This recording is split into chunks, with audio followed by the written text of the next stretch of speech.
आज सद्गुरू श्री शंकर महाराज धनकवडी यांचा आज प्रगट दिन आहे। आम्ही घरी आमच्या साध्या पद्धतीने श्री शंकर महाराज यांचा प्रगट दिन साजरा करीत आहोत। शंकर महाराज खूप जगले। शंकर महाराजांसारखं आयुष्य कोणालाच नव्हतं। शंकर महाराज जवळजवळ 150च्या वरती जगले। शंकर महाराज यांची समाधी धनकवडी या गावी आहे। आम्ही आमच्या घरी दरवर्षी श्री शंकर महाराजांचा जन्मदिन साजरा करतो। श्री शंकर महाराजांना साक्षात सप्तशृंगी मातेने गडावर त्यावेळी शंकर महाराज 14 ते 15 वर्षाचे होते।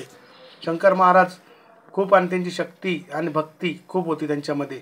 शंकर महाराजांसारखे दैवी पुरुष या जगात होणे नाही। आता आपण शंकर महाराजांचा आवडता प्रसाद, त्यांना खूप सिगरेट प्यायला आवडायची। आता बघूया शंकर महाराजांचा चमत्कार थोड्याच वेळा। शंकर महाराजांची सिगरेट ऑटोमॅटिक त्या ठिकाणी पेटत आहे, बघूया। जय शंकर बघा, जय शंकर। आता हा सिगरेट मधून धूर निघत आहे। श्री शंकर महाराजांच्या आम्ही प्रतिमेला सिगरेट लावलेली आहे आणि त्या सिगरेट मधून हा धूर ऑटोमॅटिक निघत आहे। तुम्ही याला श्रद्धा म्हणा किंवा काही म्हणा, पण आमच्या देवावरती श्रद्धा आहे। आणि शंकर महाराज या ठिकाणी त्यांच्या मुखामधून हा धूर निघत आहे। बघा कशी सिगरेट पेटते, कसा धूर निघतो। ही शंकर महाराजांची आमची श्रद्धा आहे। बोला सद्गुरू श्री शंकर महाराज की जय।